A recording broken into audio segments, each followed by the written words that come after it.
भगवान ने रुक्मिणी जी को रथ में बिठाया और भगवान रथ चलाने को बैठ गए। रुक्मिणी जी ने कहा आप पीछे बैठेंगे, रथ में चलाओ। भगवान ने कहा रथ तुम क्यों चलाओगे? दुनिया के लोग क्या कहेंगे कि कृष्ण पीछे बैठता है और अपनी पत्नी से रथ चलवा रहा है। नहीं, तुम पीछे बैठ रथ में चलाऊंगा। रुक्मिणी जी कहती बिल्कुल नहीं, तुम यदि रथ को चला करके लेके जाओगे दुनिया के लोग तुमको बदनाम कर देंगे कि कृष्ण कैसा भगवान था, रुक्मिणी को भगा के ले गया।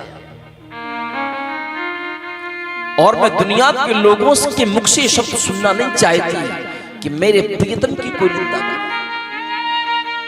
इसलिए तुम पीछे बैठो और मैं रथ चला करके लेके जाऊंगी, ताकि दुनिया के लोग कहेंगे कि रुक्मिणी केवल एक रानी नहीं थी, रुक्मिणी एक वो शेरनी थी जो द्वारिकानाथ को भगा करके ले गई। मैं अपनी बदनामी करवाने के लिए तैयार हूं, पर मैं अपनी दृष्टि में आपकी बदनामी नहीं होने दूंगी। यह शिक्षा आप रुक्मिणी जी से सीखिए। कभी भी अपने पति की निंदा नहीं करनी चाहिए। स्वयं का अपमान भले हो जाए, लेकिन पति का अपमान नहीं होना चाहिए। और पति को भी ये विचार करना चाहिए कि मेरा अपमान भले ही हो जाए, पर मेरे होते हुए मेरी पत्नी का अपमान नहीं होना चाहिए। भगवान को प्राप्त करने के लिए पति और पत्नी ये दोनों का जीवन मिला है।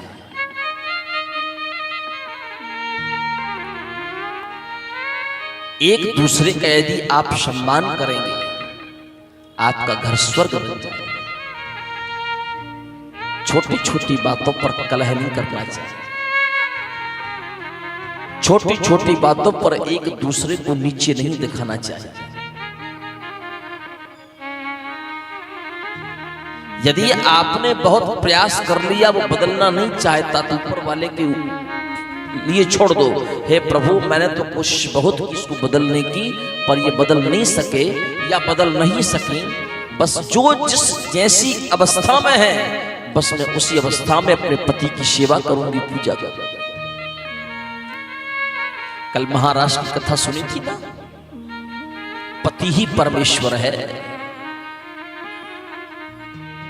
पति परमेश्वर खुश तो परमपिता परमेश्वर खुश। ऐसी पूजा से भगवान खुश नहीं होते।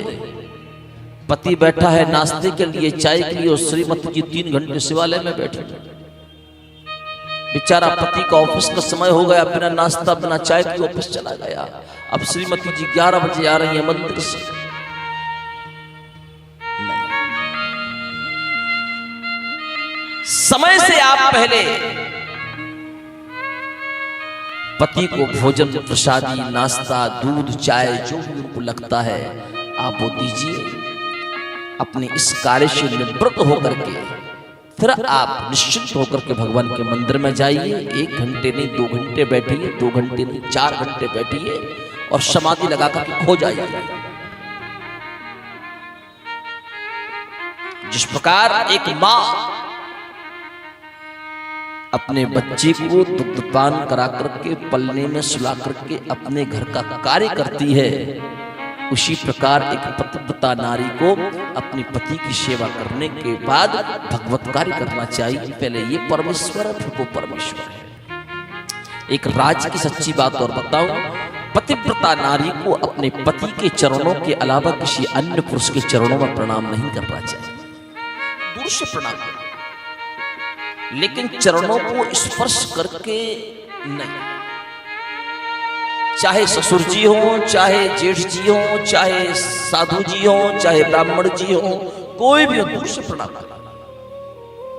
चरणों का स्पर्श करने का अधिकार केवल पति के चरणों में है, पति के अलावा किसी और के चरणों में।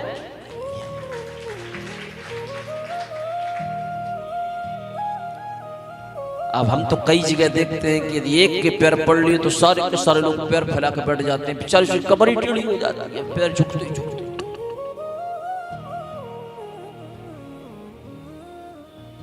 दूर से प्रणाम करिए, पृथ्वी को नमस्कार करिए। आपको लगता है कि हम दूर से प्रणाम करेंगे तो लोग हमको क्या कहेंगे, ठीक है, थोड़ा सा झुक जाइए, पृथ्वी को प्रणाम करिए, पर स्पर्श